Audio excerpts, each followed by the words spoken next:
Hey there, Cosmic Warriors, and welcome back to another video. And if you are new here, my name is Hannah. I am a Western Practical Astrologer. Okay, so in today's video, we are going to be talking all about this upcoming full moon in the sign of Aquarius happening on the 19th of August. Haha, this is going to be a blue moon. Yes, we have a blue moon ahead of us. I'm looking forward to talking about this upcoming full moon. And just to say, of course, I'm a little bit early today. I hope that's okay. I hope you don't mind. Happy Sunday, everybody, the day of the sun. We're in Leo season, of course, and I hope that your Leo season is treating you well. Hello, hi to Awake in the Dream School. Welcome. Thank you for joining. Yay, happy you can make it as well. Right. So, the full moon in Aquarius. Of course, as always, make sure to comment, like, subscribe, all that good stuff. And what are you looking forward to the most about this upcoming full moon in Aquarius? How was your new moon in Leo? How was that for you? What came up for you? And with that, if you would like to book a reading with me, you can visit my website, hannahselsewhere.com. There you can also find my astrology products over there. And as well, just to let you know that the full first season of the Cosmic Check-In podcast is available to listen to on platforms such as Spotify and Apple. So yes, you can check out the Cosmic Check-In podcast down below. There is a link to the very first season. Season 2 will be coming very soon. And I do want to take a moment to say thank you so much to my patrons over at Patreon for all of your support. Thank you for supporting the channel. Okay, so here is just a quick overview. Of course, we are going to go over your horoscopes at the end, so do stay tuned for your horoscopes. But just a quick overview, just some things we're going to be touching on today. I don't want to keep you forever, but notice here that the sun and moon are at 27 degrees. We also have Vesta at 27 degrees, the same degree as this full moon. And then we also have here Uranus, which is at 27 degrees. So a lot of 27 degrees in the sky, right? A lot of it. And the thing about this too is this equivalates to the number 9 in numerology, which we're going to touch on in just a moment.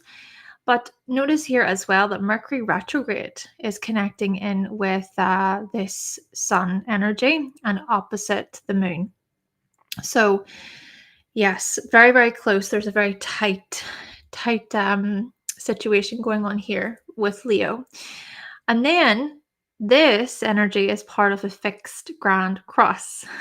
If we were to throw into the mix Uranus and Pallas and Scorpio, what a ride Pallas and Scorpio has been, everyone.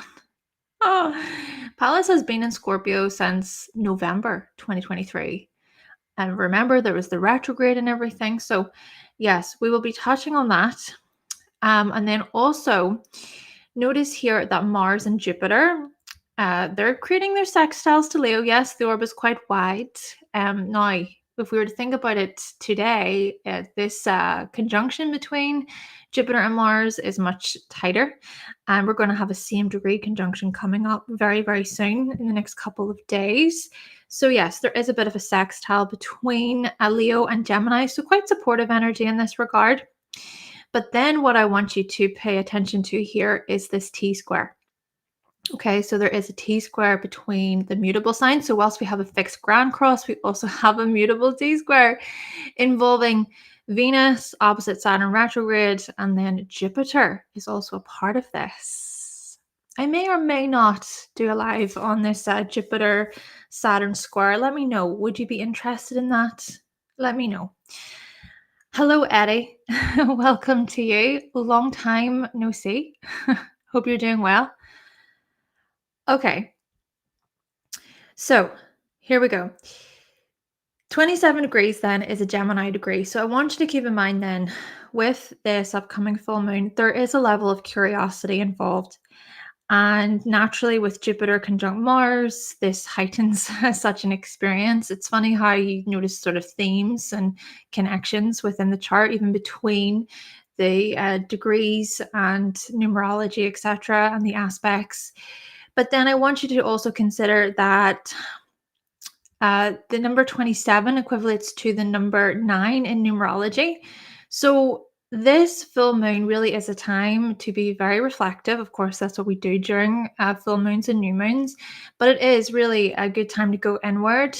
It's a very universal number, the number 9. It's a very highly intuitive number, sensitive, very spiritual, healing. Yes, solitude, people, rest, relax. Mindfulness, I feel, is a big part of this, especially with all the chitter chatter of Gemini coming into the equation. Naturally, this is also happening within the Aquarius Libra decan. So there is also a quality here to this full moon of balance, okay? Creating balance and harmony within our lives. And I suppose that connects in with the resetting energy of a full moon, right? What are you releasing? What are you shedding? And we're going to get into some of the more the details basically of what you may be shedding and releasing during this full moon, with it being in the sign of Aquarius.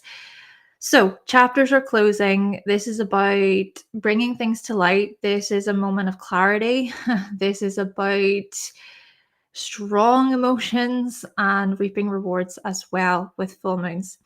Hello to Empress Energy. So you're tuning in from Chicago to show support. Thank you so much for your support. I highly appreciate it. Thank you for being here. I hope that you benefit from your horoscopes. Hope you'll benefit from your horoscopes today. Now, here is the thing, the big thing that I want to mention. This is the blue moon.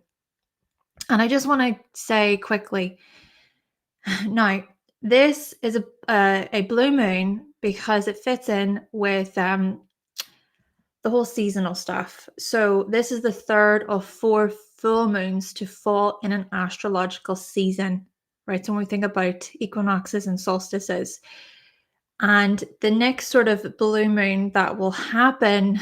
So the other definition of a blue moon is when 2 full moons happen in the same month. So that one is going to happen May 2026. So we're not going to have a blue moon for another year, a couple of years, actually, a couple of years, almost.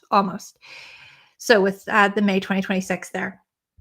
But what I want you to consider then, with this being a blue moon, blue moons really are about our connection with divinity, okay, with the divine. Of course, this always depends on your own sort of spiritual beliefs, your own relationship with God, with the divine in this regard. And even if you're someone and you are, you're an atheist, you don't believe in God, whatever have you, still, this is a good opportunity to just even gain greater clarity. This is a time of heightened awareness. And then, of course, with this, spirituality is a big part of it. Your own sort of spiritual practices may come into play here. And I'll also say this is a really good opportunity to work with our subconscious and to reprogram the subconscious. And I just want to say this quickly, but I have recently started doing joining yoga classes and Pilates classes just for my own health reasons, especially physically, mentally, emotionally. A lot of grief has fallen upon me over these past 3 years. A lot has happened. But something I came across when just looking up the benefits of yoga, for instance, it's that how when you connect with certain parts of the body, you can help reprogram your subconscious so that, you can be just in a resting state and your posture is better, for example. So I think that the blue moon is really highlighting how we can work with our subconscious. Of course, the moon is so much about this, right? The moon is largely about our subconscious patterns and habits, what we're not very aware of. And we can, of course, with this being a blue moon, bring certain subconscious habits and patterns to light. And we're going to touch on that today. But you see, because it's a blue moon, it really takes things a step further and makes things heightened. heightened. So enhanced insights are likely around this blue moon. And also, this is a rare occurrence, so luck could be on your side. Things could change for many people. I mean, if you've been having a hard time of it recently or over these past few years, this could be a change. There could be a changing of the tides. And this change is really very profound and significant. So some people's luck could change for the better around this blue moon. So pay attention. Um, hello to Rosalind. Welcome. Now, your question, I would not give any sort of advice with that question. I wouldn't want to say yes or no to that question, I'm afraid. Um, I just think that it really is about your own personal chart, your own personal relationship with astrology there. I wouldn't want to sway you in either direction, Rosalind. It would be quite unprofessional of me. Eddie, the full moon is transiting your first house. Yes, you've got an Aquarius rising. We're going to touch on horoscopes there. Okay, so here's what we're going to talk about before we get into your horoscopes. Now, I actually want you to think back to February 2023. There was a new moon in Pisces, and I know it wasn't Aquarius, but there's that kind of the overlap, if you will, because that was a 1 degree new moon. So if you can imagine this 27-degree full moon in Aquarius, there's a couple of degrees, with the orb. So I would say that you kind of think about the area there, right around those degrees in your chart, what intentions were set back in February 2023 within your Pisces house, but also kind of nearing your Aquarius house there. So you could say that this full moon, here we go, it's interesting. You think about the blue moon, you think about enhanced insights, we think about spirituality, but Pisces is also a deeply, deeply spiritual sign. So synchronicities could happen really around this time. So maybe again, this is where mindfulness and your own sort of conscious awareness can come into play here around this full moon. And I also want you to think about the first quarter moon in Aquarius that happened November 2023. That was at 27 degrees. So the first quarter moon is whenever our intentions are challenged.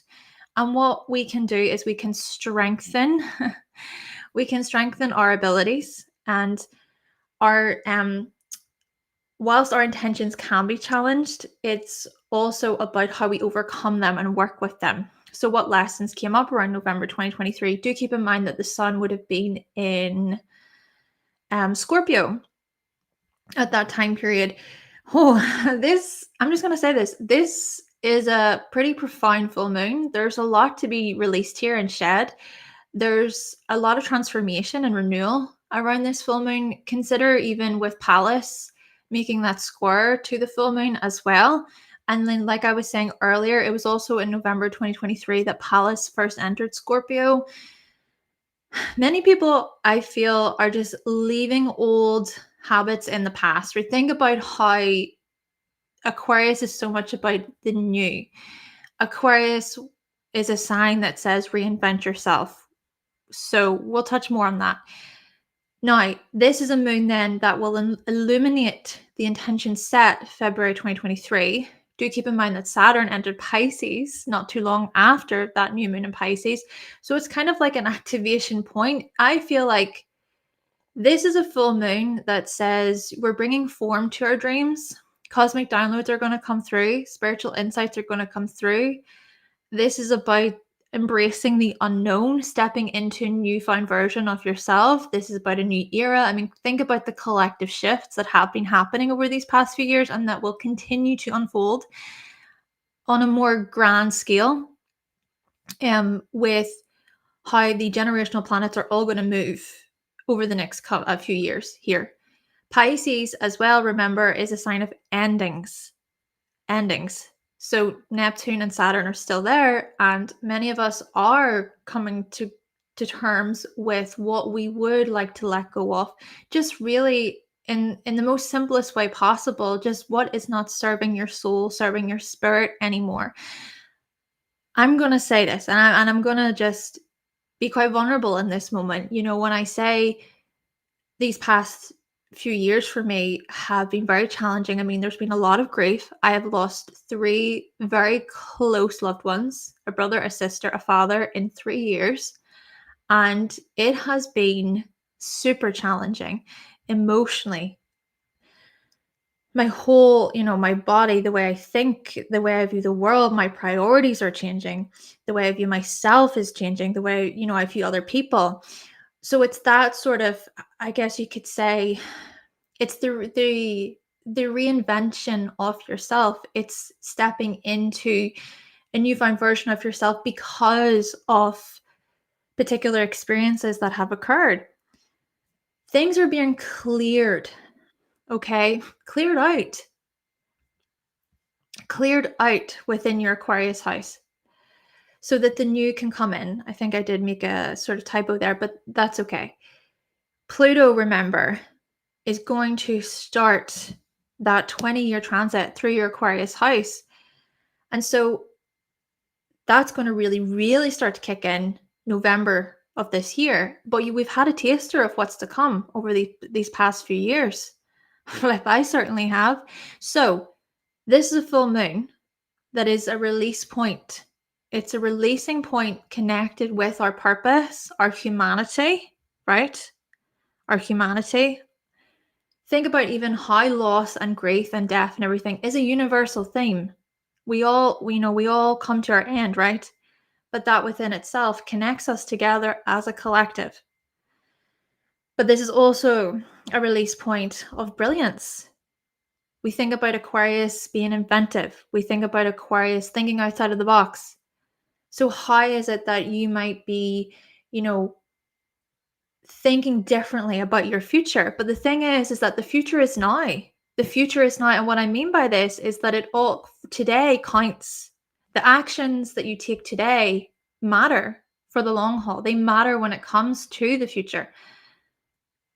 So how can you make yourself proud? How have you been holding yourself back? So this is a full moon that's going to bring clarity about the changes you wish to see in your life. So we're going to get into this, of course, within the horoscopes. But of course, as well, Aquarius is so much about humanity, community, betterment, exploring alternatives, having a fresh mindset. And here we go. Mercury retrograde, opposite, to reinvent ourselves creatively. Remember, Mercury retrograde is directly opposite this full moon. Then we also notice with this full moon, rewards and spiritual insights to do with things like teamwork, friendships, togetherness, belonging. What about your character? Think about Leo, the sun in Leo, shining its light on this full moon, the character that you show within groups. Do you feel secure within your social circles? This is a full moon of connection. It's a full moon of love. And it's also about tying up loose ends for a brighter future. Showing up for others, showing up for people within your community, being charitable, being friendly, noble communication. Yes, being a noble and confident communicator, but also I'm going to say to communicate from your heart, to have a strong heart. Naturally, when it comes to the heart, for many people, our hearts are broken. My goodness, when you lose someone that you love, your heart is shattered. Whether this be through a death, a loss, a breakup, a divorce. So there's so much to be said about speaking truthfully, honestly, from the heart, even about our vulnerabilities in this way. But hey, we also want to make sure that we're doing it with people that we trust.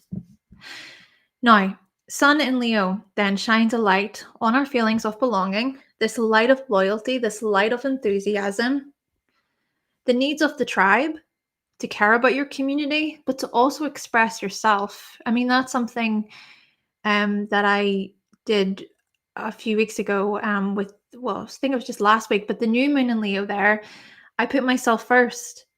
I had to put myself first. So whilst this is a full moon of community and caring about your community, it's also about being able to express what you need as an individual within it. This is what this Leo Aquarius axis is so much about. It's the individual within the community, but it's also the community identity itself. So perhaps we will be letting go of an unconscious habit, moon, which blocks us from joy and happiness, sun. And then with Mercury retrograde, make what you say count. Speak from your heart. And remember that the words you say do have an impact on other people. And with Vesta, remember, Vesta is the same degree. So Vesta is part of this. You cannot have this full moon without Vesta because it's the same degree. Vesta says, protect your passions and your interests. Protect your voice. Speak up. Speak honestly. Right? Noble communication. Leo is a very, very noble sign when it's in its highest expression. Now, another quick thing I want to mention, maybe technically speaking, you could say that this is a void of course moon, right? But then again, Uranus is still connecting in with it there, with it still being 27 degrees. But let's go with it. Let's just kind of think that, yes, we're tying up loose ends within the Aquarius house, within our Aquarius house. So, we're really asking ourselves, what did you learn from commitments tested at the end of November 2023? And these commitments then are linked to that of togetherness, teamwork, brotherhood, fellowship. This is about your communities, but it's also about your uniqueness and your own sort of way that you do things, your own eccentricities, your own quirks, seeing that, everyone is different in their own way, and it's sort of celebrating people's differentness. But you could also then say that this is a time to meditate on these themes and to really reconsider your path. Remember, with the Uranus square, practical matters will be shaken up. We will be realigning our values. How can you reposition yourself so you stay true to your core values and your direction? Yes. Now, with the fixed Grand Cross, well, with this being a Grand Cross, it may feel like we're at a bit of a crossroads. Maybe many of us are stubbornly holding on to outdated patterns, habits. And these, my goodness, these habits, this is not to judge, this is not to ridicule people or to put anybody down. These habits can be deeply unconscious. But how are you getting in your own way from making a significant change? This change then shows up within our Aquarius house. And then again, just to remind you, this is a blue moon. It's also a super moon. Here's what Aquarius says. This blue moon in Aquarius, the super moon in Aquarius says, never give up hope. Never give up hope. A very, very close relative of mine said, hope is, if you don't have hope, what you have. Hope is what you need to remember. Because when you give up hope, you give up the fight. It's important to never give up hope. So this then, I feel, is an accumulation of the intensities of the last year. I'm going to say that. I am going to say that. Of the last year. Even since Pallas has been in Scorpio from November 2023, even before that, we think about it again, February 2023 with that new moon in Pisces. Yes. And then here's the other thing that I want to say. On the 7th of September, Mercury will be direct in Leo at 27 degrees. So I want you to keep in mind that this is not a full moon where it's just going to be like on the day where, everything is just, well, you could get flashes of insight, of course, but it's more so clarity will be greater clarity, right?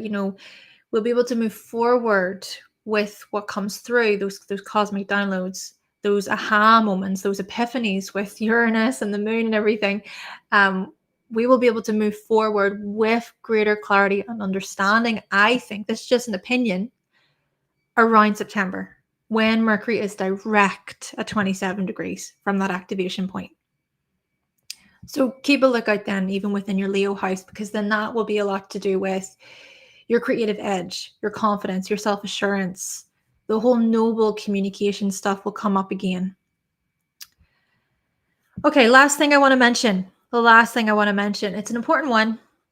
Notice how here Saturn is retrograde and there is the square with Jupiter, right? So Jupiter square Saturn retrograde, both 17 degrees around this full moon.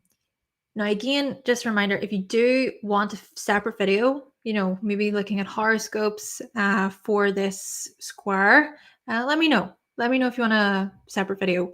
But quick thing here. This square is part of the Great Conjunction, which happened in 2020. So it's that story. This is the first significant challenge to what we have been building within our Aquarius house. Yes, it links back to Aquarius because that Great Conjunction happened in the sign of Aquarius. It happened, I believe, on the 21st of December, 2020. So this is a square that says these are delays and setbacks to your growth, obstacles we can overcome and face. Patience and dedication is part of your expansion. You might not see it now, but you will with time. You will with time. And even following on from this point, something else that I wrote down. So something came to me whilst I was in a yoga class. The teacher was talking a lot about, stretching and contracting. And it made me think about Jupiter being the expansion, being that stretch. But Saturn is more about the contraction. Saturn is more about limitation.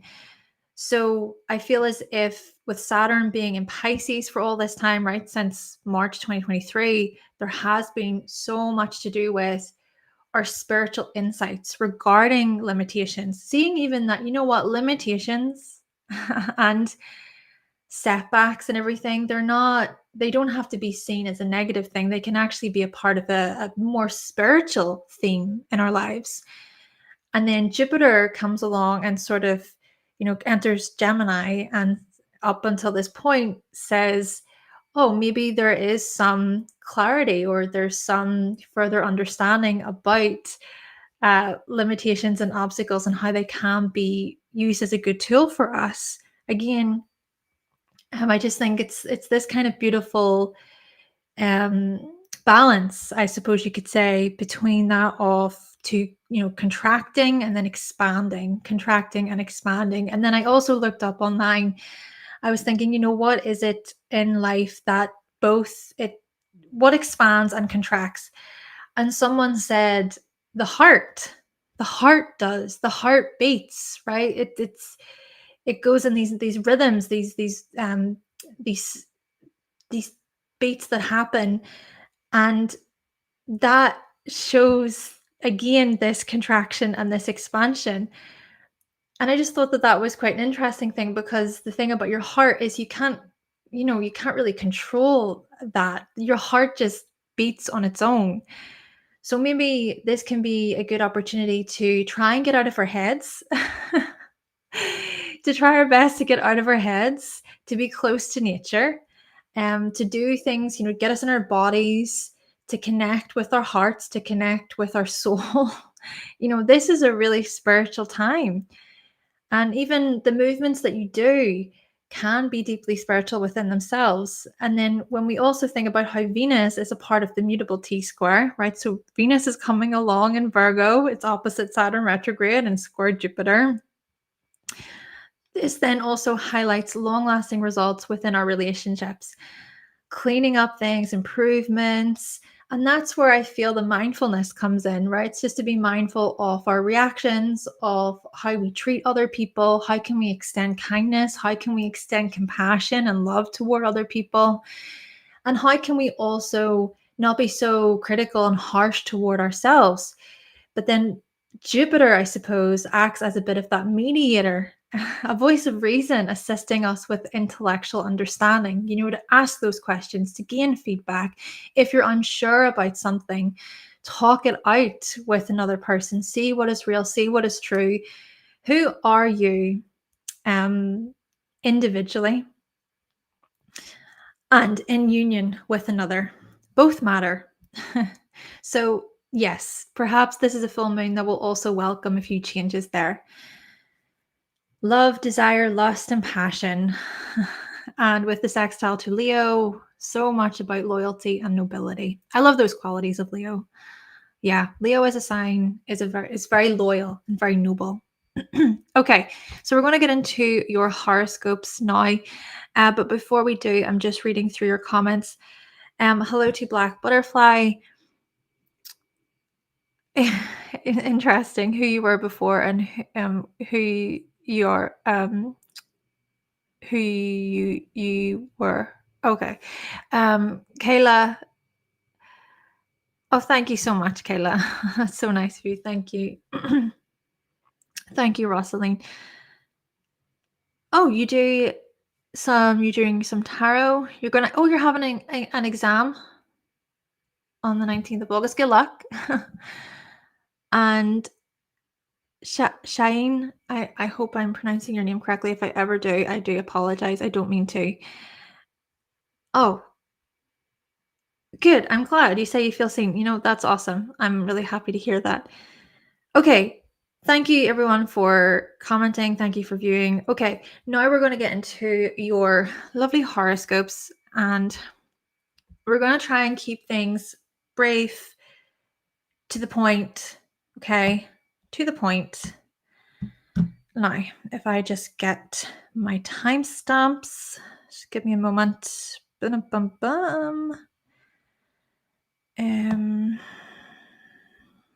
Okay. Aries, all right.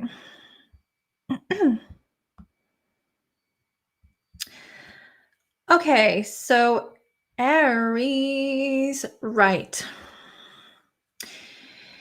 So this full moon for you, Aries, is happening in your 11th house. Right.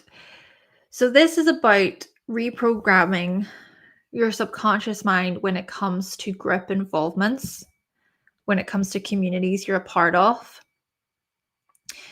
But this is also about your noble and confident communication with respect to your creativity and your art.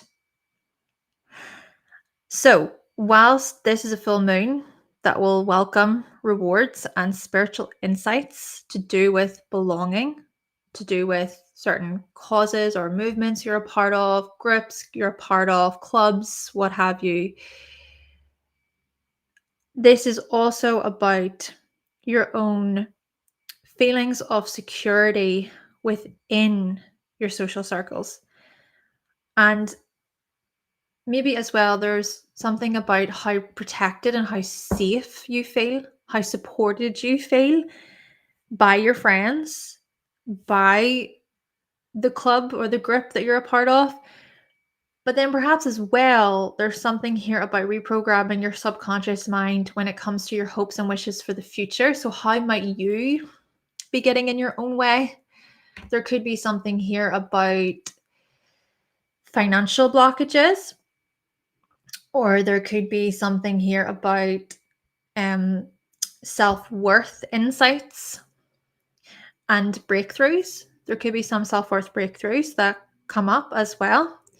Realigning your values then in general with Uranus there in the second house.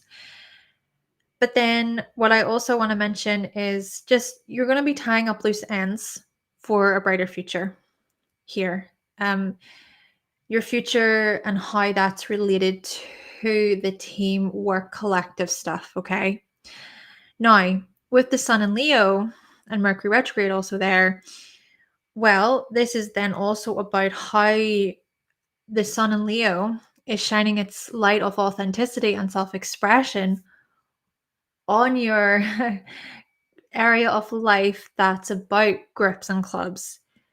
So how you can speak confidently, how you can speak up for yourself, how you can speak nobly. We go back to this stuff to do with Leo. But then it's also about even bringing forward your creative ideas here. Now, perhaps at the same time, this stuff is tied in with your education, right? With Gemini in the third. It's tied in with even transportation or how you drive, how you get from A to B, thinking about commuting there. And maybe as well, there are themes coming up to do with your services, your health, your everyday, your work. So, these themes, of course, that I talk about, they are tied in with the creativity areas. And then by the 7th of September, around that time period, I think this could be where, there's some shift, there's some kind of new way of seeing things that you're ready to move forward with when it comes to things like children, love, romance. Maybe in an overall sense, many of you Aries, you're reprioritizing a few things. I think major shifts to do with what your priorities are. And maybe there will be significant shifts here to do with, how you can let go of a few things so that you can actually move forward, more so thinking about what you need, right? What you need as an individual. Yeah, there's a lot of shifting and shedding in this way for you.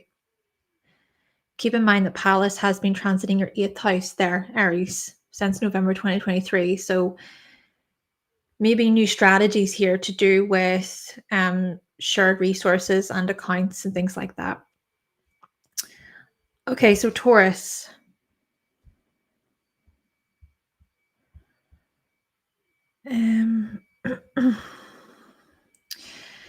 Taurus, okay.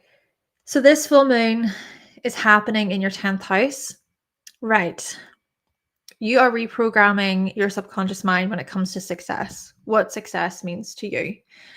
And when it comes to the kinds of roles or positions you play within society, maybe a lot of this is to do with, spiritual insights. So the spiritual insights that come through with respect to accomplishment and achievement, and maybe considering what makes you different from the crowd, right? What makes you stand out from the rest of everybody else, within your field, within your industry.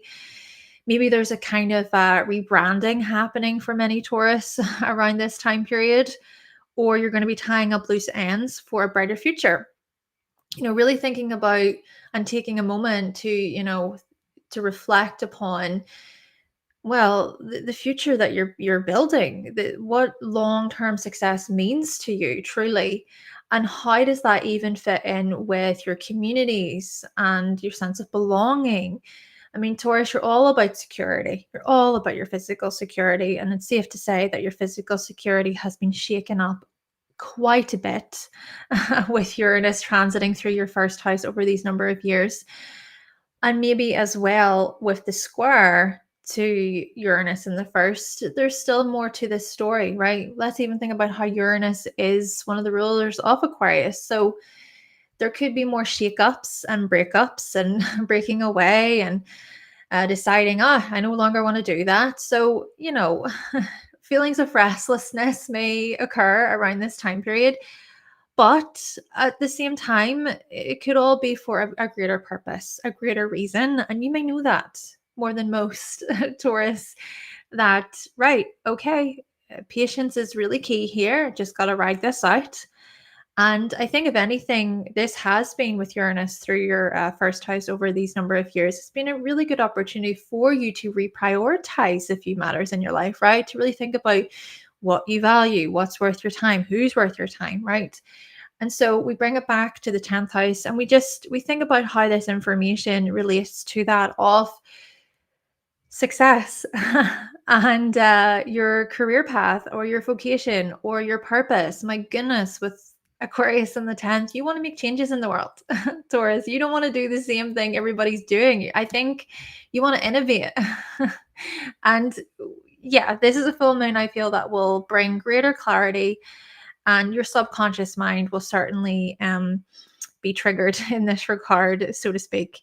Now, I want to also think about how the sun is in the 4th house and Mercury retrograde is in the 4th house. So the sun in Leo is shining its light of authenticity and self-expression and confidence onto that of your professional lives. So maybe this is about certain family members. What do they have to say about your future? What do they have to say about success? Maybe you're looking for some type of recognition from your family members, right? You're looking for that, those feelings of being seen and validated by people that are closest to you, and maybe feelings of belonging then really come through for you with this fourth house activation. I mean, Mercury retrograde, of course, being in the fourth house, I feel has you contemplating, deeply thinking about, okay, what about my family and what about where I live? And do I feel settled? Do I feel secure here? So yes, I think that maybe it just takes for some push or a moment of recognition from particular family members for you to wake up and see, wake up and smell the roses kind of thing, to wake up and see that what is valuable to you, really matters for the long haul. Now, I also want to mention that with Mercury retrograde, of course, being in the fourth, this stuff I talk about, with family and career, these significant changes around this full moon, they're also tied in with your financial position. They're also tied in with your skills, your gifts, your talents, and romance and love. Romance, love, being seen, your confidence, your individuality, all these themes. Children as well is a big part of it. And by the 7th of September, around that time, you will be more equipped to move forward with a greater understanding of, maybe what you want to do next. So there's that. Right. So Gemini, let's now move on to Gemini. Sorry, let me just move this a little bit. Bam, bam. Okay, Gemini. Timestamps.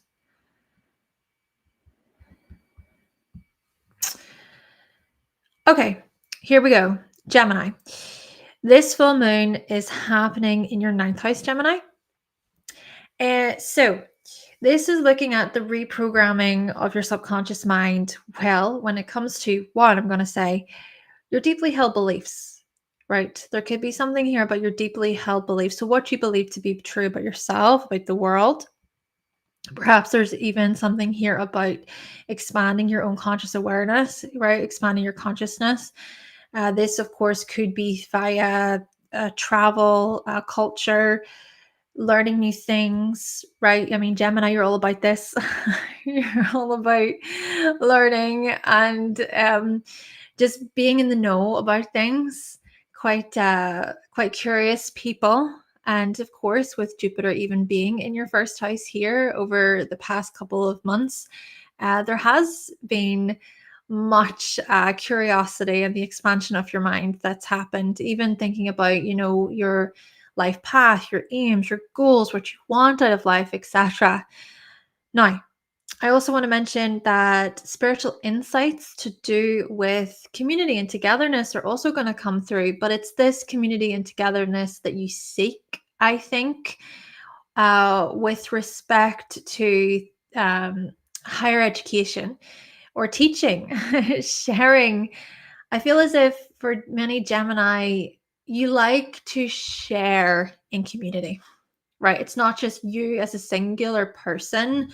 You like to share with others. You want to be in the know. You want to catch up with people. You want to check in with people, right? You're all about this.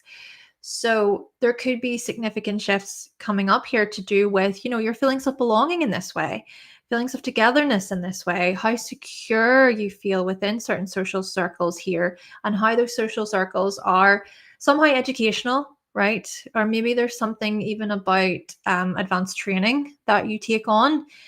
And I'm also just going to highlight this, and maybe this is something to be slightly cautious of, is the 9th house can rule over legal proceedings.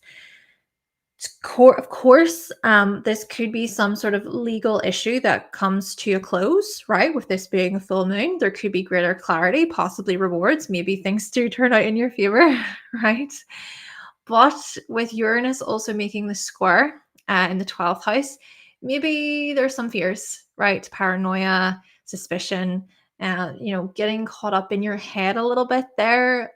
Or this is just more collectively, or just in general, should I say, this is more in general about you just taking some time to rest when you can. This could be quite a hyperactive time for many Gemini, right? Quite hyperactive, especially with Jupiter conjunct Mars here, and then Mercury, your chart ruler, in the 3rd house, and the Sun, nervous energy, feeling very scattered, just go, go, go, go, go, go, so maybe this is where it could be quite a healing and therapeutic time for you to try your best to get out of your head, a little bit and into the body. Yes. Now, at the same time, I want to mention that this is still a full moon that I feel will invite tying up loose ends to do with the brighter future in terms of, well, teaching, teaching, broadcasting, the whole sharing stuff that I just mentioned. I just think that it's almost like with Pluto traveling through your 9th house, you're on a mission. You're on a mission to transform how it is that you show up as a teacher, as a mentor for others, how it is that you share, how it is that you share with the world, how you educate others. Okay, with the Sun in Leo in the 3rd, well, here we go. This is the 3rd house being activated. So indeed, the Sun in Leo is shining its light on your Aquarius house. So your authenticity and your self-expression are really coming through here. And I think, this could even be for many Gemini, travel is a big part of this, right? Traveling abroad. This could be about learning or teaching in a different country, in a different city or whatever. And perhaps you just want to find people that you can relate to, who you can bounce ideas off and stuff like this. And even if it's not physically, traveling or moving, this could be more via the internet, right? Thinking about the clubs and communities that you're a part of online. So yes, Mercury retrograde, of course, with Mercury being your chart ruler, there's something here about just reassessing these areas a little bit, thinking them through. And I'm also going to say here with Gemini and Virgo, so what I mentioned has a good bit to do with new chapters. New chapters, you could be at a completely new stage in your life, for example, Gemini, and I do think that for many of you have been growing massively over these past number of years, especially with Jupiter entering your sign, and then Uranus is going to come along and enter your sign very soon. So yeah, new chapters here, and also even just a fresh sort of insight into how it is that you see yourself, thinking about your appearance and how you come across. Very active, I feel, for many Gemini during this time when it comes to these areas, of course, with Mars there. But then with Venus, of course, being in the 4th, and then with the Virgo part of it, I think there's also something here to be said about your self-worth and how secure, how secure you feel from within, and the shifting and changing of your priorities, thinking about what you're really cleaning up and improving on, within your home, or just when it comes to your own inner world with the 4th house. And what I further want to mention then with the 7th of September, with Mercury direct, at 27 degrees, I feel that will be a good time of, maybe you'll feel more settled, right? Maybe you will feel a bit more like, okay, I'm in the swing of things here. And a lot of that perhaps has to do with what you are releasing then around this full moon. The releasing points to do with the whole higher education, training, travel, community, all these themes to do with Aquarius in the 9th, as previously mentioned. Okay, so Cancer. Cancer. Let me see. Cancer. Okay, so this full moon is happening in your 8th house. Right, so for Cancerians, well, this certainly is about reprogramming your subconscious mind, and how this stuff is so tied to your fears. It's so tied to repressed emotions and possibly unresolved trauma as well. Could be a big theme here for many Cancerians. Perhaps you're coming to terms with bigger emotions, like, I mean, intense emotions, profound emotions, but this can be very healing for you indeed, Cancer. Is it a lot to cope with? Yeah, sure. This could be a time where it's like, oh my goodness, just you're overwhelmed. You're overwhelmed with emotion. I mean, the other thing I want to say then is, with spiritual insights, perhaps a good way to perhaps cope with any overwhelm or distress and heavier emotions, chaotic emotions, a good way to cope with these things is perhaps to turn to certain spiritual practices as a way to kind of help you breathe out, to breathe out. We even notice this, of course, with Saturn and Neptune being in the 9th house for you. I think a lot of Cancerians, you are on more of this very like spiritual path, and I even mean this within the context of doing it, right? Doing the spiritual work. You're not just daydreaming about it, you're not just thinking about it, you're actually doing it. And so I think that this is a moon that's going to bring up a lot of this stuff as well to the surface. Just want to mention quickly here, Danielle, hello, welcome to you. Yes, there's going to be timestamps at the end, right? There's going to be timestamps. Okay, right. Love and light, hello, welcome to you as well. Okay, brilliant. So, Cancer. Another thing I want to mention is that this can be a very transformative full moon for you. Let's think about it this way. You're ruled by the moon, right? Your chart ruler is the moon. This is a blue moon. This is a super moon, and it's all happening in your 8th house, which the 8th house is it's a house of intensity. It can be a house of extremes. It can be a house of self-sabotage. It can be a house of secrecy and everything.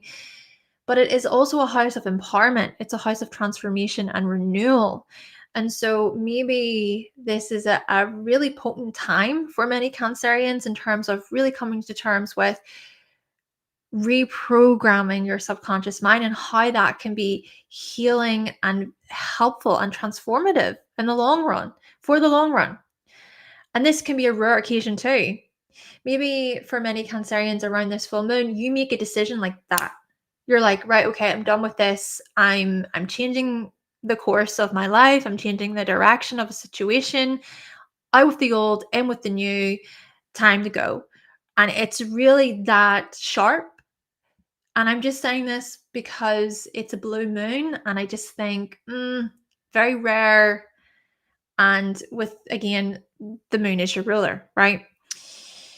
But there's more to this story.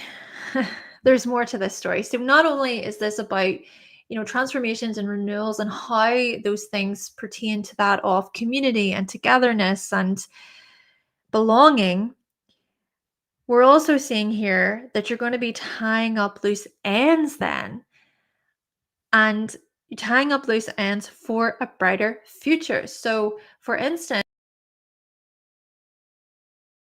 this could show up as really coming to terms how it is that you share in union with another in terms of your finances. And because of this, you then make very sharp changes with your significant, it could be a significant other. I mean, this could be a business partner, whoever it is that you do share money with. But because you're tying up loose ends, that's it. There's just something I feel for many Cancerians around this full moon that's, and I don't mean to put it so bluntly, but that you're burying. You're leaving something in the past, and it's never to be looked at again. It's like, that's it. It's closed. It's done. We're away from that. There's just something about this. Now, what I further want to mention is noble and confident communication here with Mercury retrograde opposite, and then the sun is in Leo. But that noble communication is tied to that off the resources stuff, the financial stuff. Remember that the sun in Leo is shining its light of authenticity and self-expression on the moon. So there are themes here to do with things like money and resources and your physical security and what you're willing to tolerate, etc. What you're maybe making peace with, maybe what you just don't desire anymore. There's a lot to do with this stuff, and intimacy could be a big part of this as well. That closeness, that bond, like that spiritual bond, that emotional bond that you feel with others. Maybe these things are really coming up for you. It can be quite a healing time, I feel. A very healing moon for many Cancerians. And then at the same time, of course, realigning your values to do with things like your communities and the people that you connect with there on a more bigger level, because Uranus is in the 11th. So really, yeah, realigning your values there.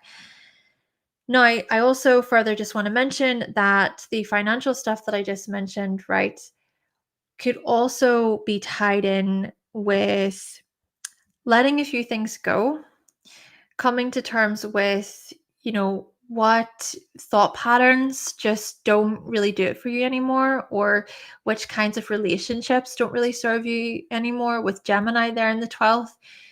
Maybe even there's something here about your dreams that will come through. Pay attention to your dreams. It could be quite a potent time for you there. Your dreams could be very vivid around this time, Cancer.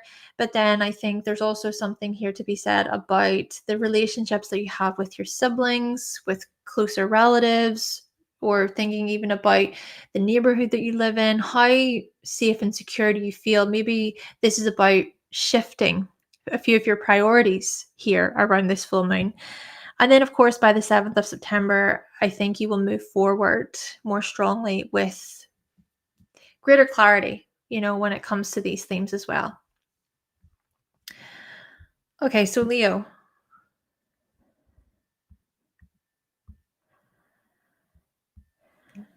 Leo. All right, so this full moon is happening in your 7th house. So, with, of course, this full moon happening opposite you, it's your season, right? Happy birthday to all of you solar Leos out there. But yes, with the full moon happening opposite you, there's a lot to do with reprogramming your subconscious mind and how that relates to relationships, how your subconscious mind shows up within partnership, within union. So let's think about this for just a moment. The 7th house can often be viewed as a house of reflection, mirroring, the things that we don't really recognize or see within ourselves, right? We don't really recognize those things within ourselves. So this then could look like you not recognizing your own levels of detachment, your own levels of maybe overthinking, being super caught up in your head, and maybe also looking across at other people and thinking that they're quite cold or detached or in their own sort of world there. So perhaps this could be a full moon where spiritual insights will come through. Spiritual insights will come through about your own forms of detachment. Not to say that detachment is a bad thing, by the way, or a negative thing, but maybe it's this detachment that shows up as, okay, well, what kinds of relationships are you craving then? Because I think, especially with Pluto entering your 7th house for the time period that it has, you're craving something juicier. You're craving something deeper. Maybe this is a full moon that says it's okay just to be in your own world, right? To be in your own, unique area. And it's, it's not necessarily about having to join in all the time either. But it's also a fine balance here, I feel too. So I think that this is a full moon that is going to welcome greater clarity and many spiritual insights to do with togetherness and the types of friendships that you want, the types of friendships that you're craving, the types of business partnerships that you want, and the trust and the honesty that needs to be present, especially with Pluto in the seventh, needs to be present. So, a great time to really reflect upon, okay, relationships. Okay, how do I see other people? What do I want from other people? What do I want from a partner? What do I want from a significant other, from a close friend, from people that, I do business with? What do I want? And just taking your time, taking your time as you really reflect upon these things for yourself. Of course, with Mercury retrograde being in your first house for you, Leo, it is about taking that time necessary to reflect upon your life path, your aims, your goals, what you want out of life. And naturally, with Uranus being in the 10th house, there is something here about realigning your values in terms of success, in terms of, well, especially financial success. Physical security is a big part of it as well, with respect to your career, your vocation. There could be a few aha moments that come up. And maybe you're willing to let a few relationships go, actually. Or maybe this is about shedding or coming to terms with certain parts of yourself, or sort of seeing that how you can integrate, possibly, how you can integrate um, spiritual insights that come through, and to recognize, that it's through the other that you can learn so much about yourself. Team player energy, I feel, is a big part of this. Teamwork energy, how you really show up within the group and within your communities as an individual. A big part of this is about your individuality, right? So it is that Sun and Leo shining its light on your Aquarius house. So authenticity and self-expression is really coming through here. And you're all about this. I know you're all about being authentic, and showing up in this authentic fashion within your communities. And so this is a full moon that I feel is going to invite much clarity, many insights about such matters. Also, just quickly, the fact that Mercury retrograde is in the first house, the aims, the goals, stuff, right? The all of the contemplation and the reflection that you're doing when it comes to these things also tie in with friendships. Oh my goodness, it all comes back. We always see these threads and these themes. Jupiter and Mars are in the 11th. So, yes, for many Leos, I think you're making major moves when it comes to clubs you're a part of. And maybe it's even about being a bit more flexible, being a bit more adaptable. And I also want to mention that the aims and goals stuff, the life path stuff, is also linked to that of your finances, your materials, right? Your resources, your physical security, these things, your talents, your skills. My goodness, with Venus there, there's so much value that's being placed into these things right now for you, Leo. Good time just to take a moment, just take your time to think about your future. And of course, you'll be tying up loose ends for a brighter future when it comes to things like business, clients, customers, etc. And lastly, then, from the 7th of September, Mercury will be direct at 27 degrees in your first house. So that could be a time period where there is greater clarity on your part. Of course, think about that with respect to the information that I just went over.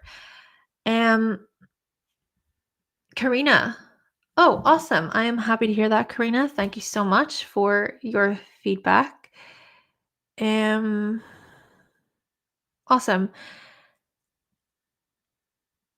Oh, you just let for Cancer, you're beginning to work through fears, loose ends, belonging. Interesting. My goodness. Thank you, Love and Light, for sharing your feedback. I appreciate it. Okay, Virgo.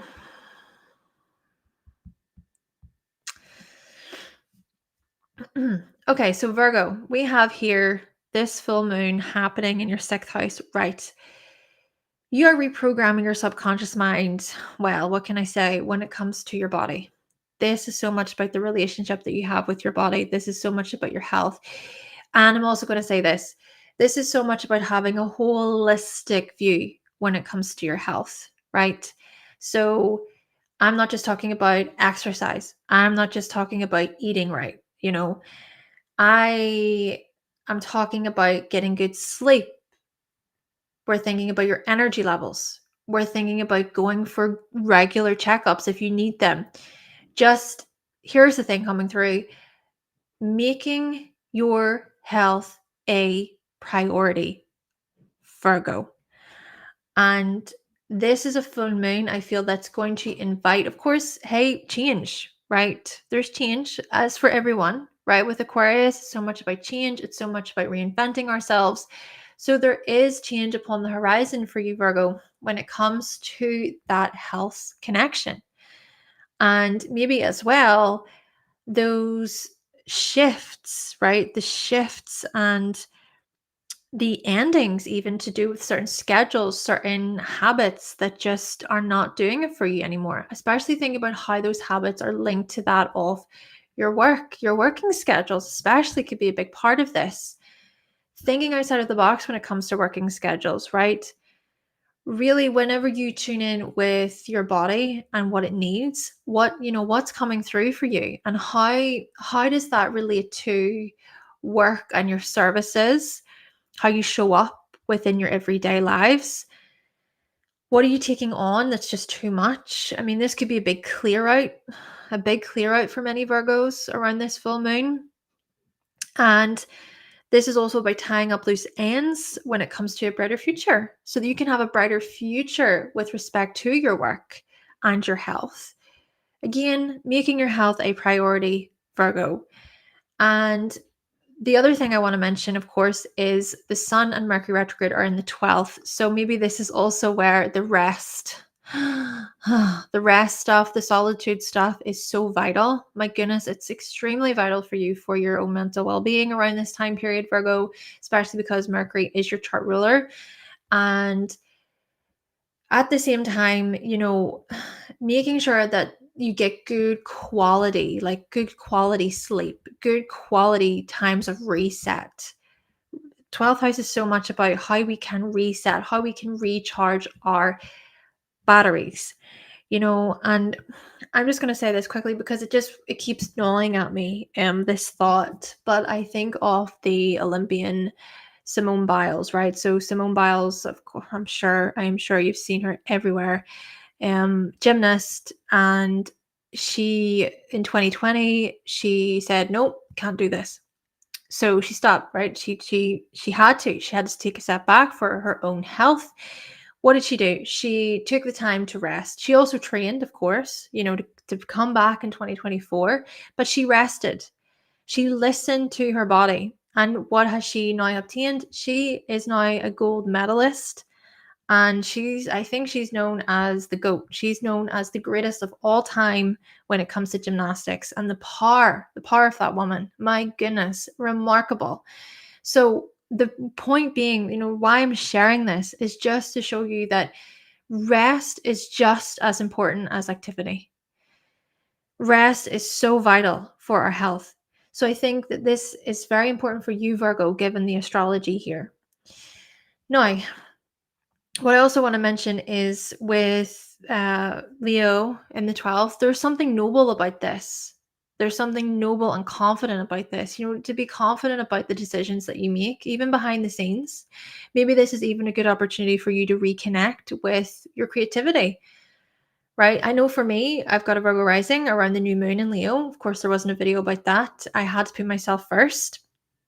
But the new moon in Leo was certainly a time of, right, okay, I need to think about what I do creatively or how I feel on a creative level, because if it's not bringing me that kind of passion or that joy, and I'm not getting the opportunity to be creative, then that can be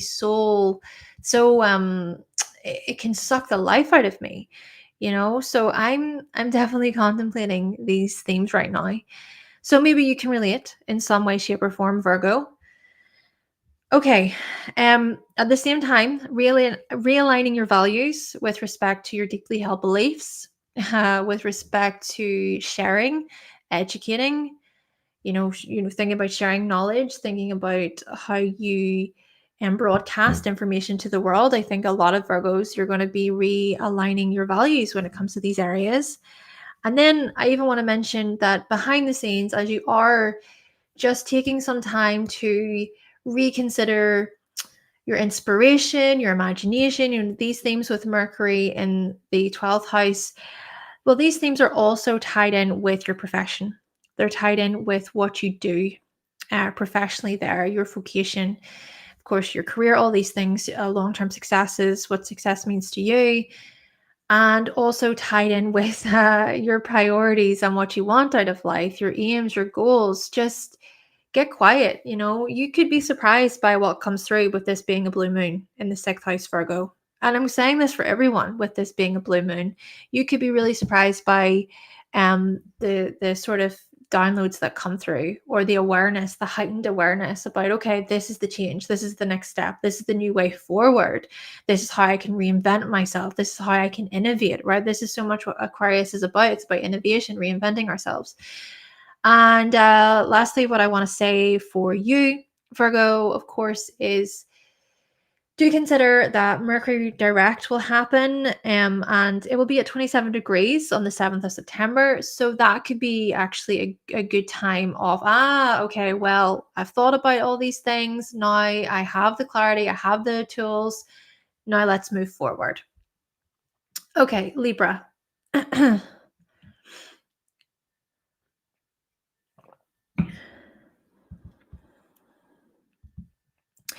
Libra. Okay. So this full moon is happening in your 5th house. Well, firstly, I'm going to say this. This is about reprogramming your subconscious mind when it comes to self-expression, your creativity, joy, what lights you up, right? What makes you happy? What makes you happy? But also reprogramming your subconscious mind when it comes to children, whether this be children that you have, whether this be children that you wish to have, or whether this be children that you surround yourself with, right? I mean, nieces, nephews, etc. There is something about children here, right, where they can teach you.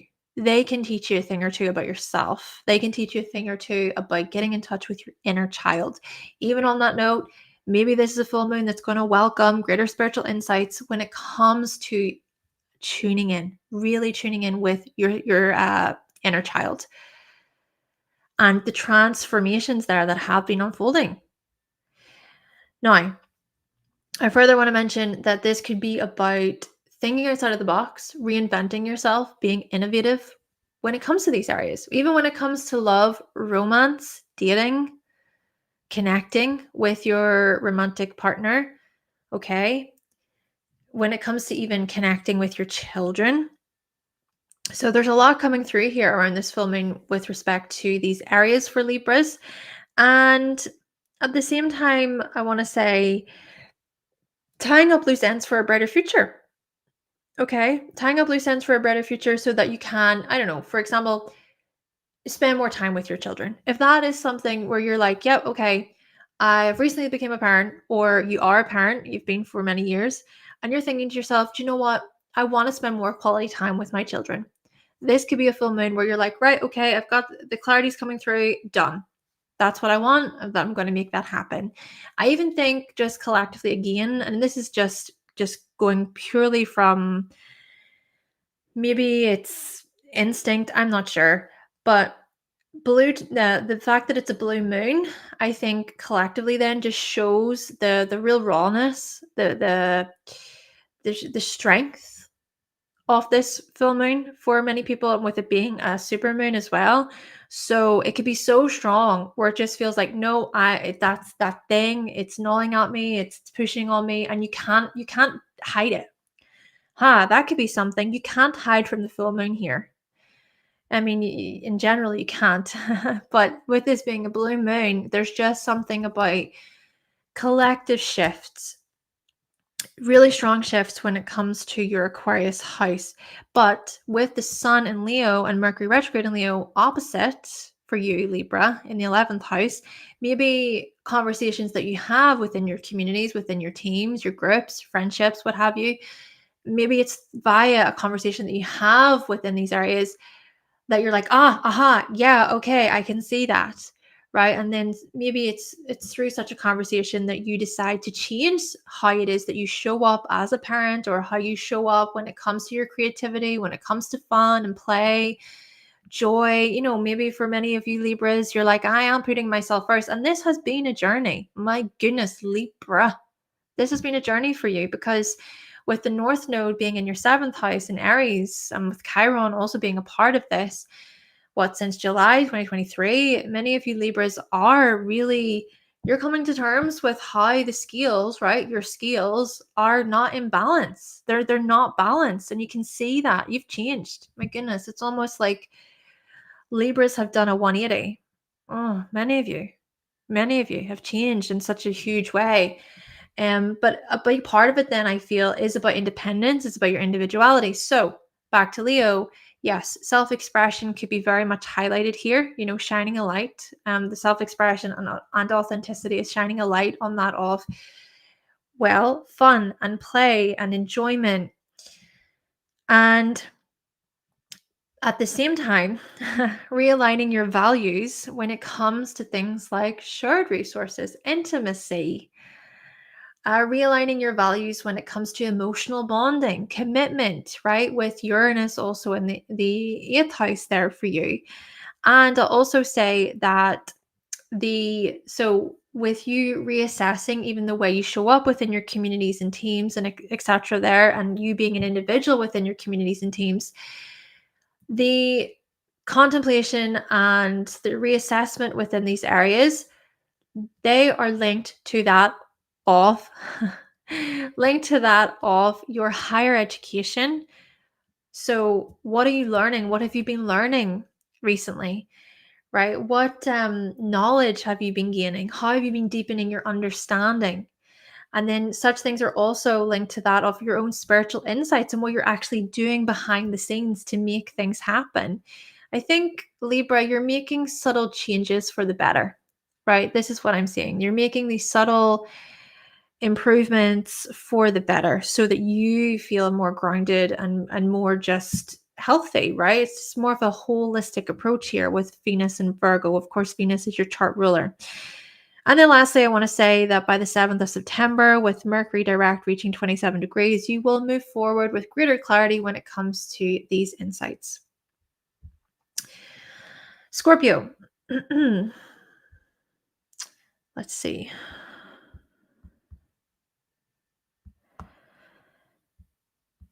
Scorpio. Right. Happy day. So, Scorpio, what I want to say for you is that the full moon is happening in your 4th house. Well, for many Scorpios, you are reprogramming your subconscious mind when it comes to, all the sort of usual stuff, right?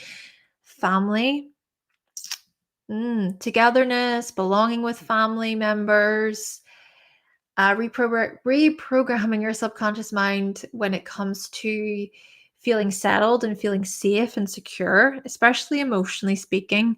But this could also be a case of where you live. Really, home is where the heart is. It's all that, the whole thing of, that whole saying, basically. And so in this way, perhaps this is a full moon that's going to bring up greater clarity and reward to do with, okay, where do I feel the most like I can be myself? Where do I feel the most settled and comforted and supported by my family members? I think a lot of Scorpios are readjusting their lives, repositioning their lives in such a way where it is about, no, I'm focusing on my family. I'm focusing on the ones that are closest to me, the ones that I have an intimate bond with, the ones who I connect with more spiritually, more emotionally there. And let's even think about how Uranus in the 7th house will have you, it suggests you realigning your values when it comes to partnerships, when it comes to relationships. My goodness, with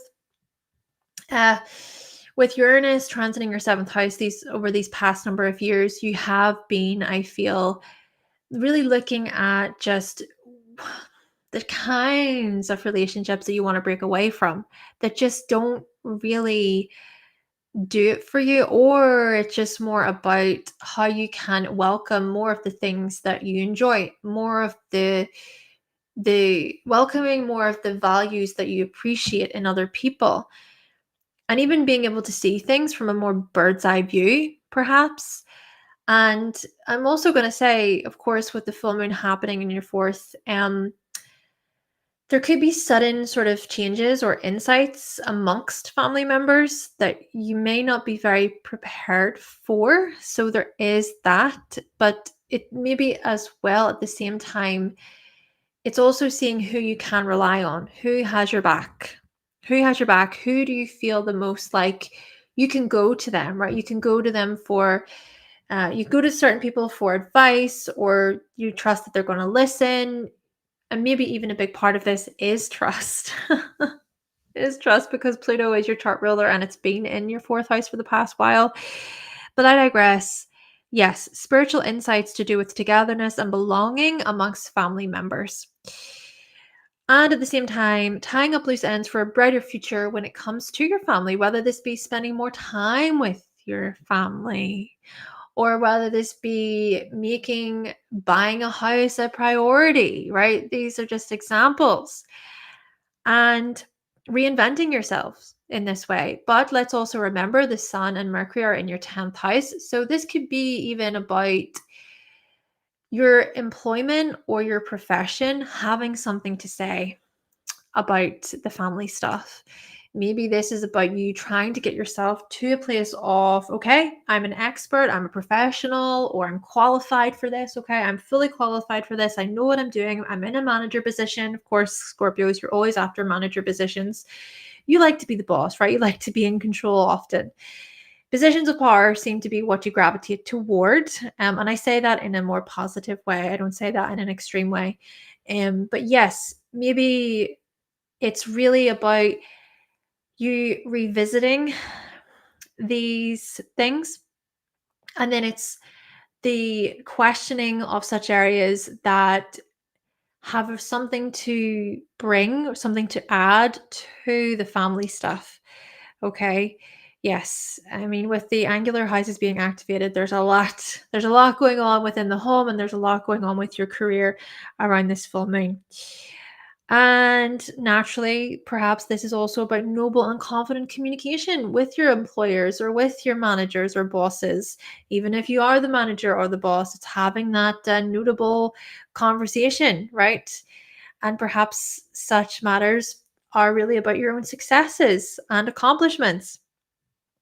And maybe too, such matters are linked to that of the people you work with, right? The groups or the teams that you work within, or the kinds of improvements you wish to make within the team with Virgo in the 11th, or perhaps such improvements or conversations are also linked to that of intimacy, emotional closeness, emotional bonding, shared resources, your other people's money, perhaps specifically your partner's money. So there's a lot I feel going on here to do with the kind of future that you want to build with your significant other or with family, or even, hey, I mean, could just be more of a solo thing, and you're still like, right, okay, I'm all about my individuality here, I'm all about my personal growth here, and you're making things happen. Scorpio.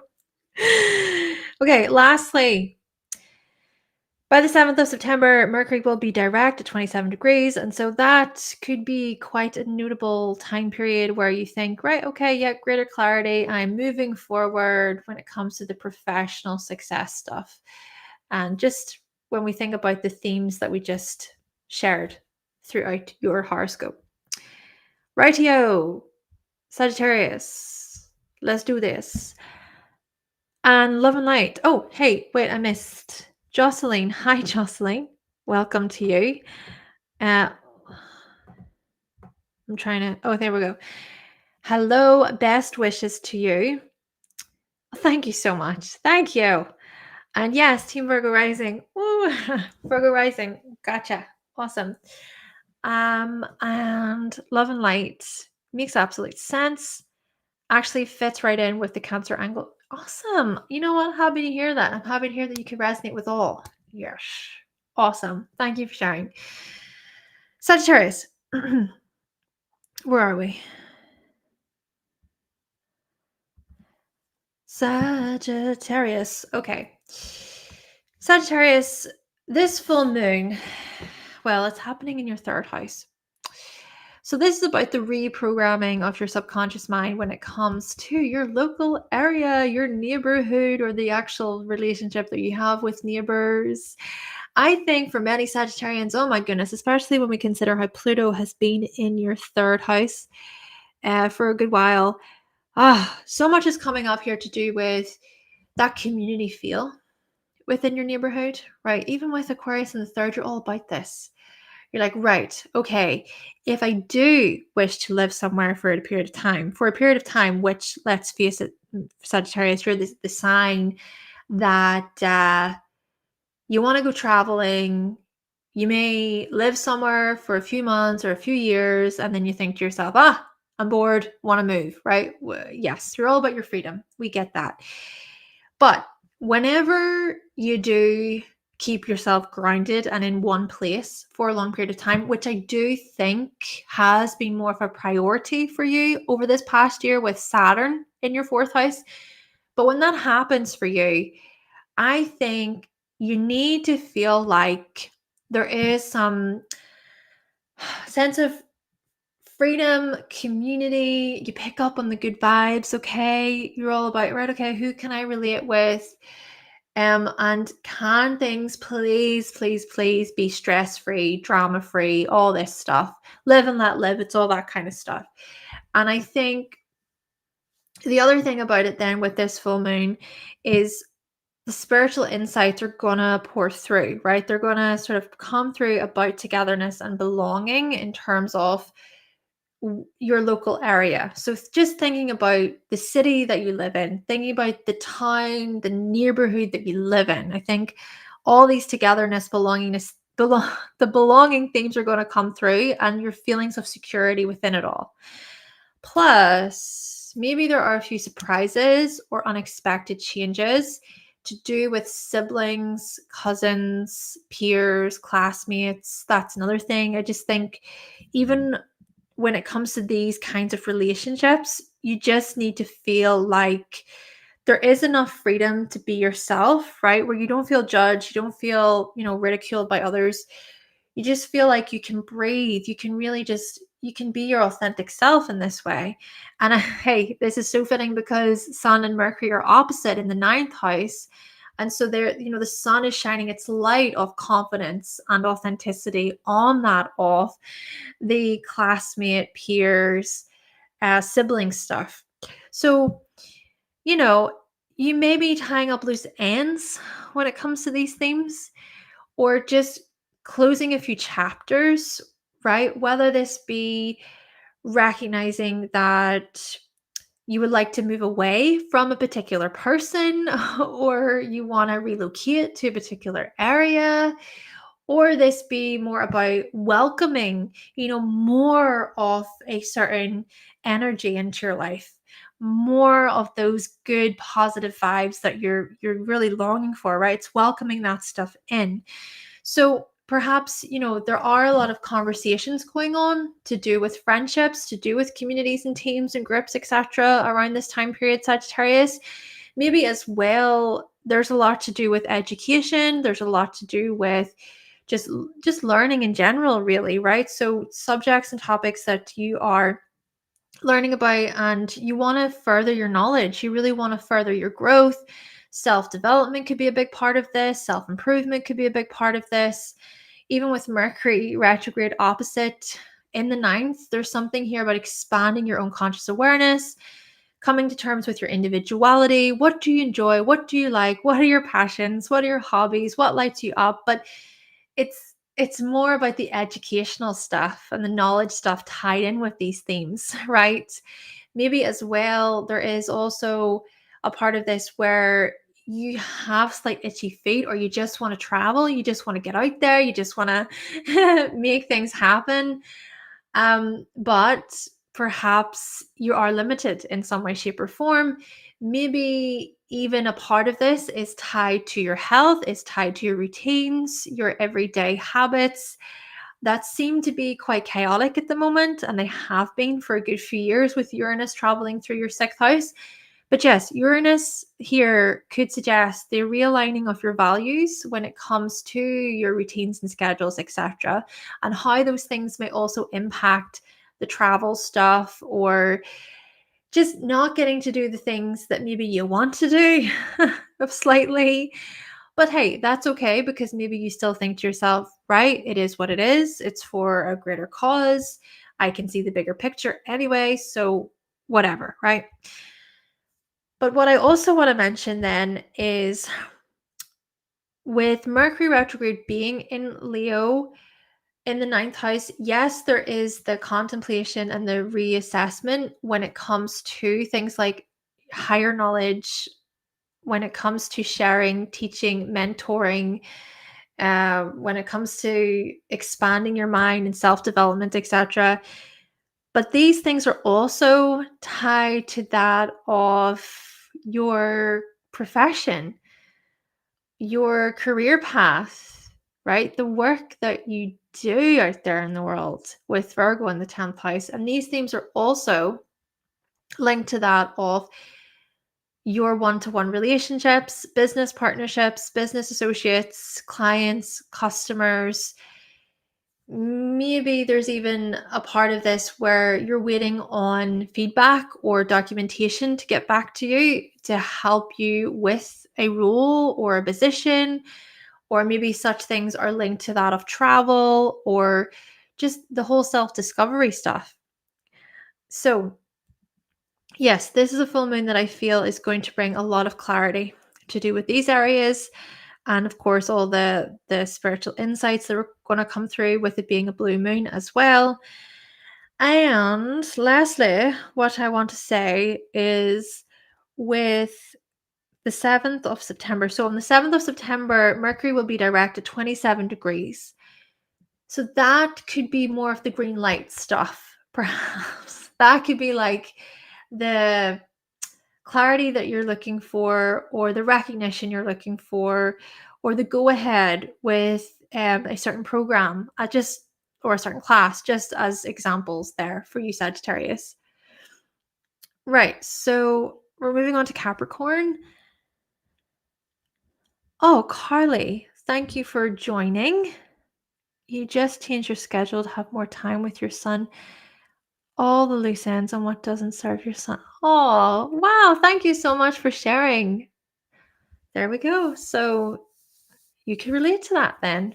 Very interesting. Thank you, Carly. Right. Moving on to Capricorn.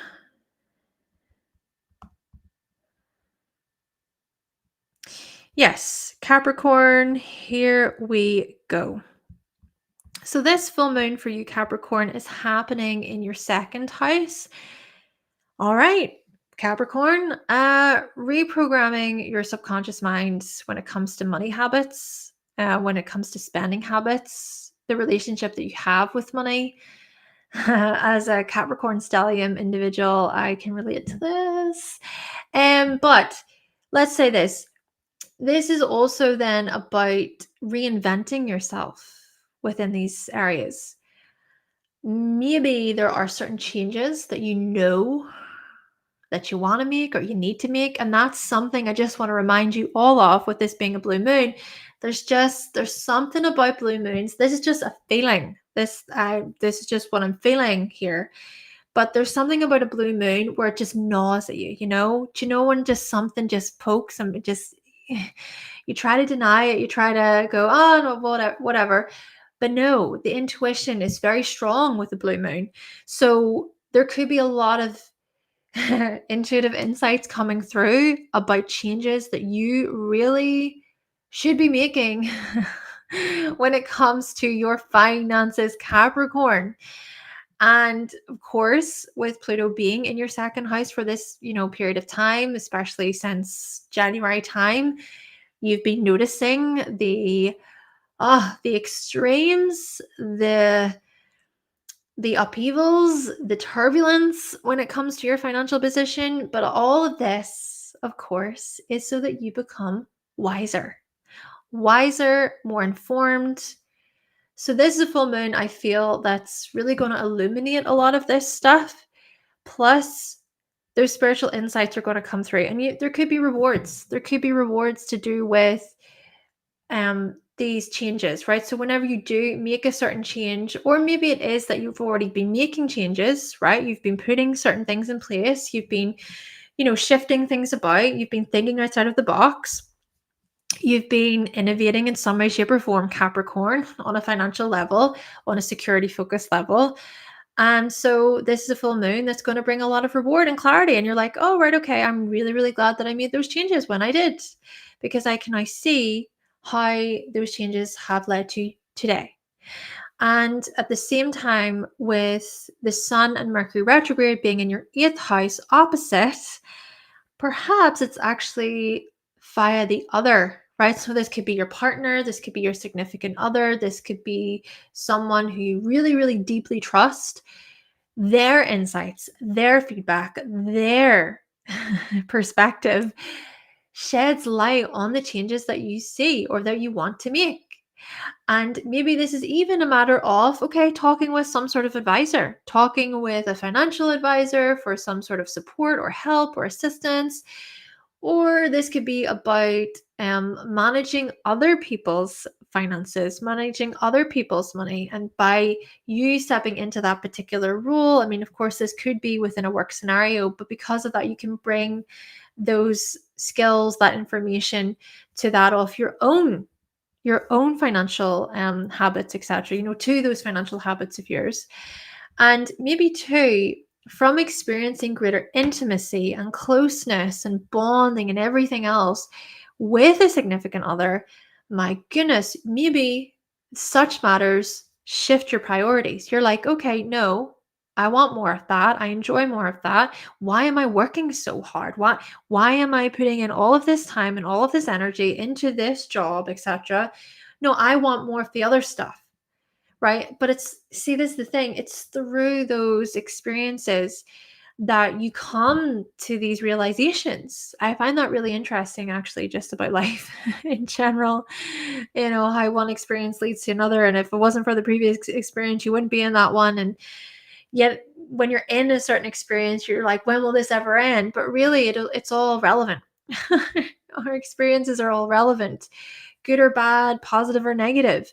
So yes, I think that the Sun in Leo will shine its light of self-expression and authenticity on that of your financial opportunities, your relationships that you have with money, and even just thinking about your self-worth.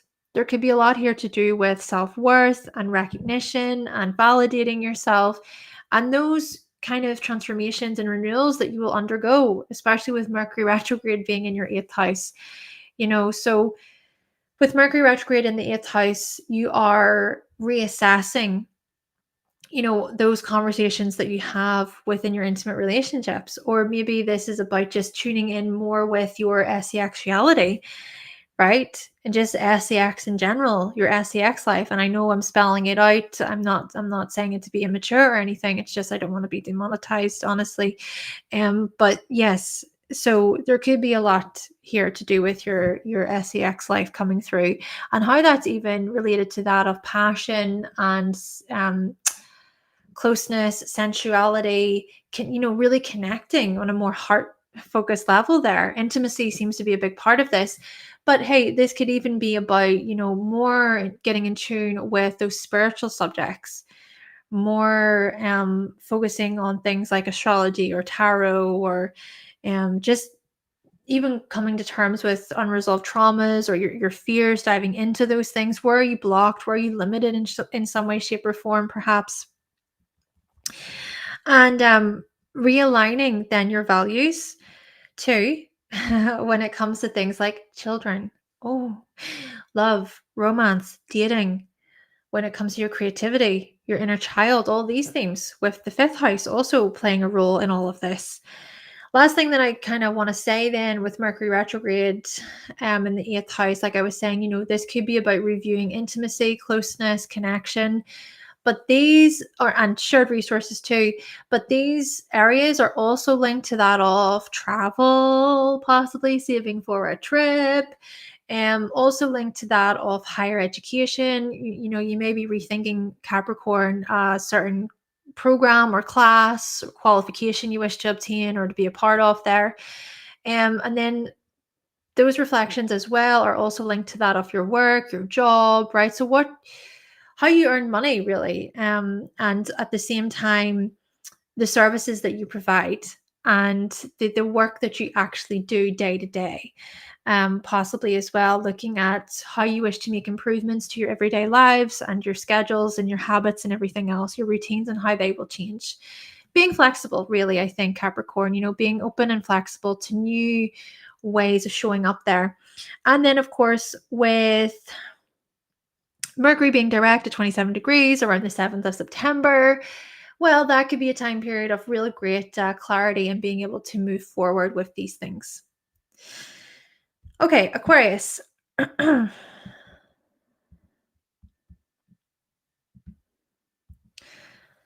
Yes, Aquarius. This, of course, is your full moon.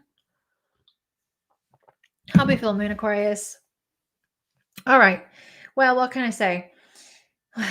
Reprogramming. It's happening in your first house. Reprogramming your subconscious mind when it comes to, your future in general.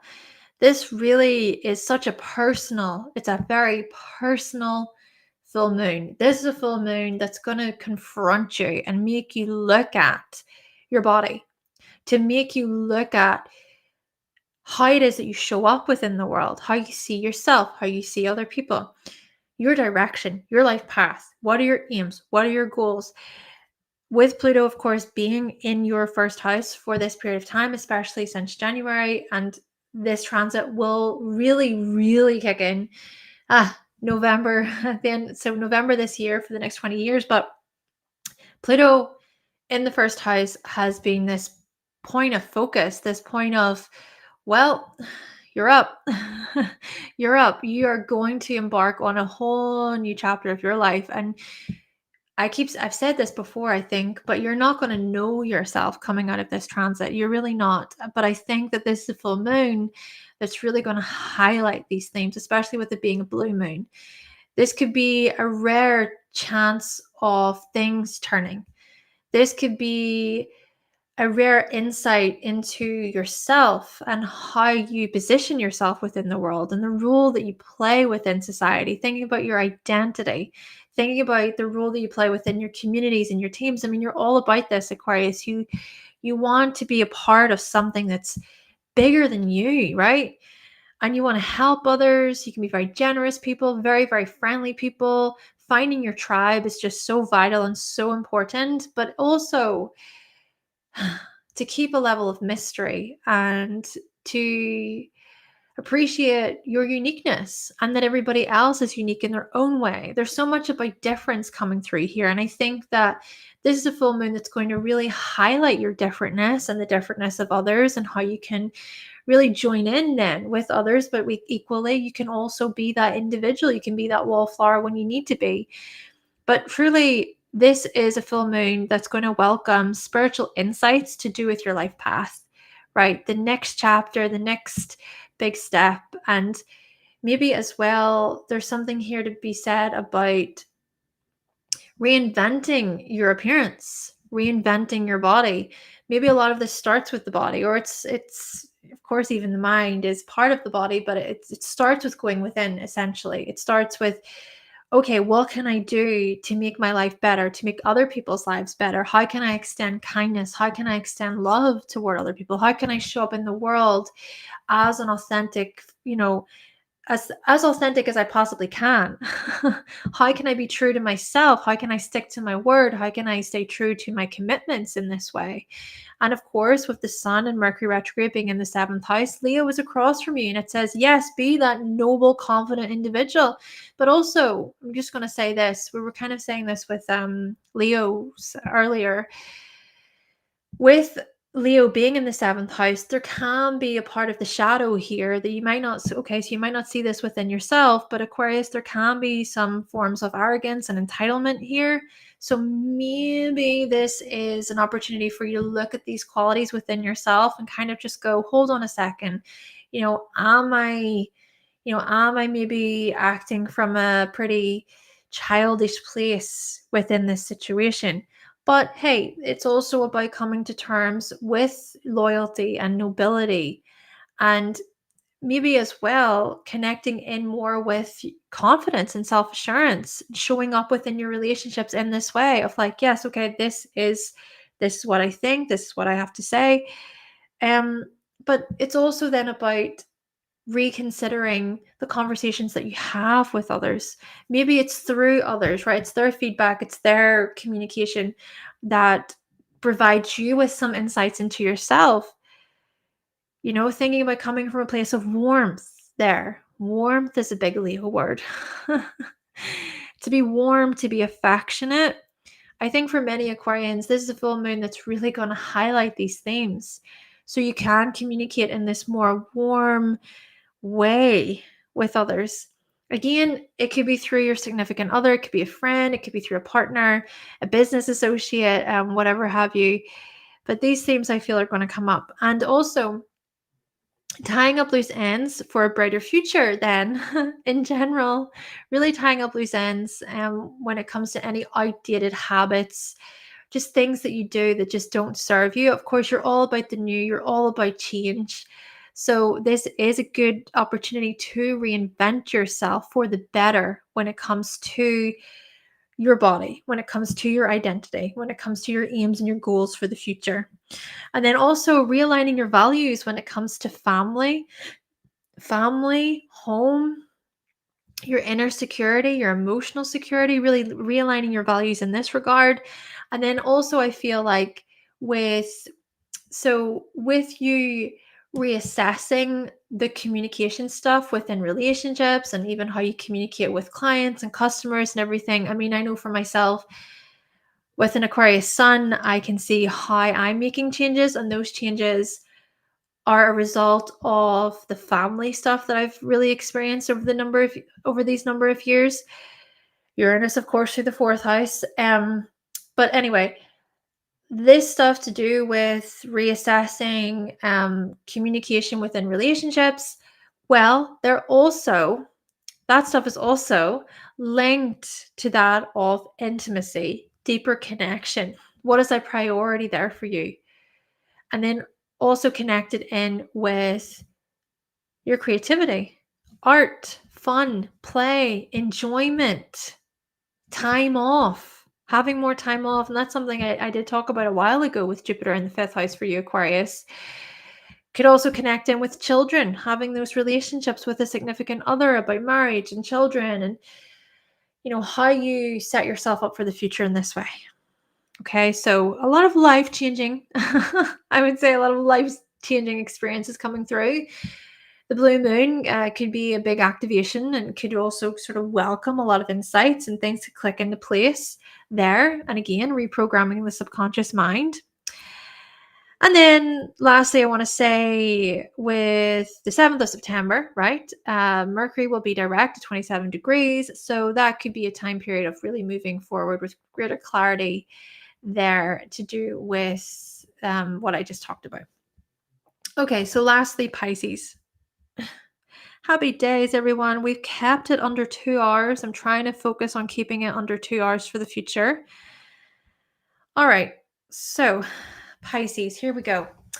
Pisces, this full moon is happening in your 12th house. So We've been talking about reprogramming the subconscious mind for everybody. And the reason why I've been saying reprogramming the subconscious mind is because this is a blue moon. It's a heightened state of awareness. It's a good opportunity for us to really have some spiritual insight into ourselves. So for you, my goodness, you Pisces, with the 12th house domain being activated with Aquarius there, the moon there, a very sensitive time. My goodness, you already are such sensitive beings. So this is a sensitive time. This could be a time when things really amp up when it comes to cosmic downloads and spiritual insights. All the renewals just pouring just through you and out of you. Pisces can be really remarkable for you in this way. I would even, suggest meditating, whatever spiritual practice you do as a way to bring yourself to center. It's also just a time period of being, right? You're all about this, Pisces. You teach us how to be. And I love that about you. I think I learned so much from Pisces about being. Of course, with Pisces being in the 7th house, I mean, I find it hard just to be.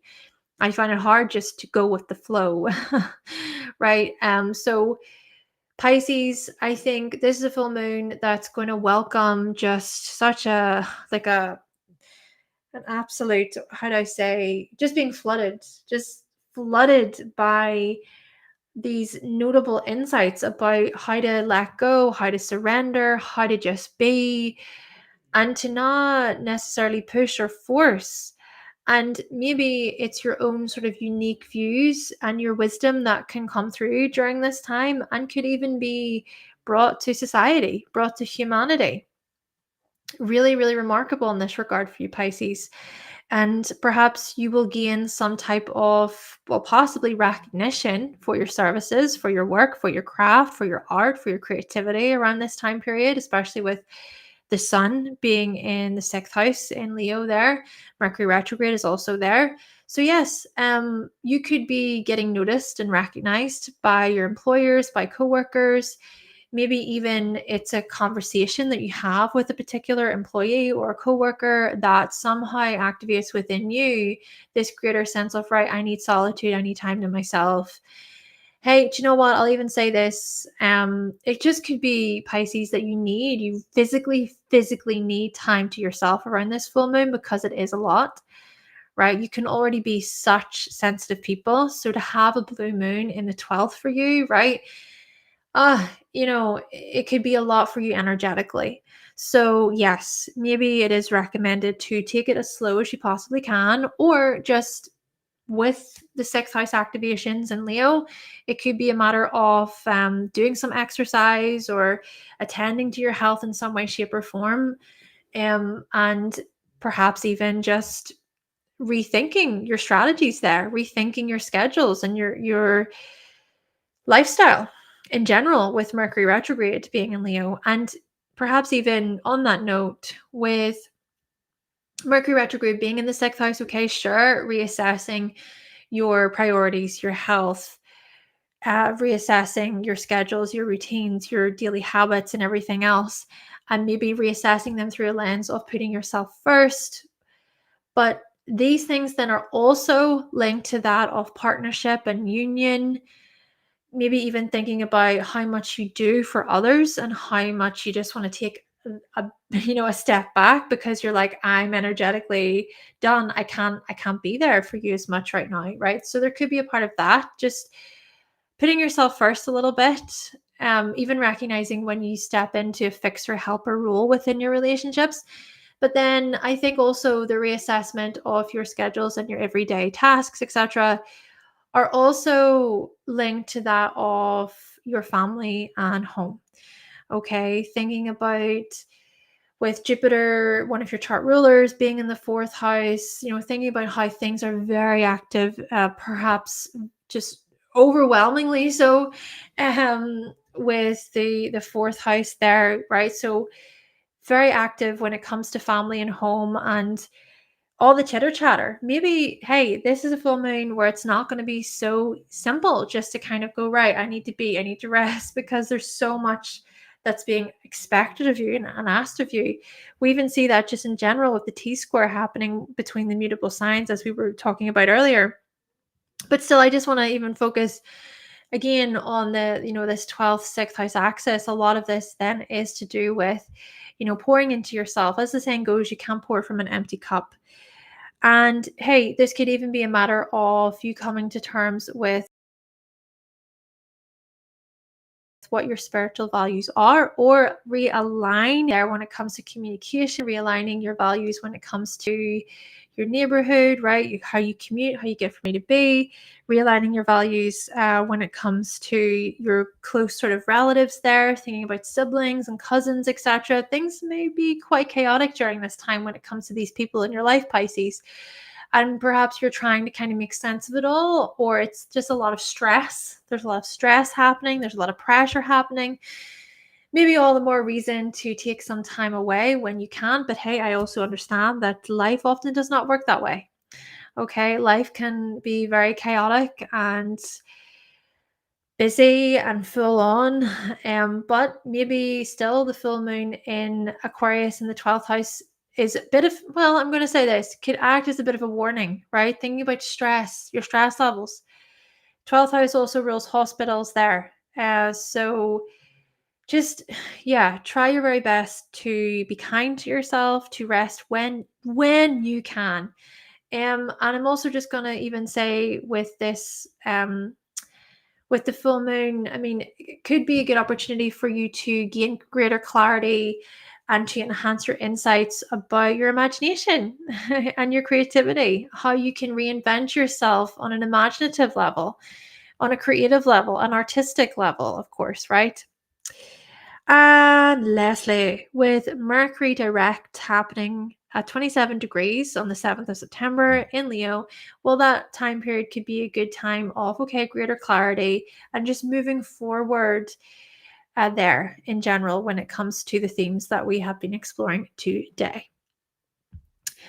Rightio, everybody. So this has been the full moon in Aquarius. Thank you all so much for being here. I hope that you did enjoy your horoscopes. I will post the timestamps at the very end. Happy Sunday, everybody.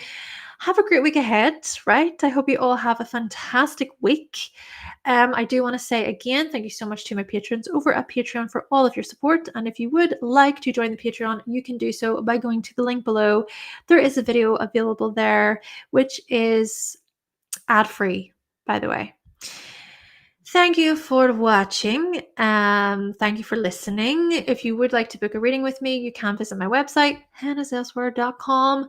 And if you did really enjoy this live stream today, if you enjoyed your horoscopes, you can always buy me a coffee. The link is just there. It's also down below.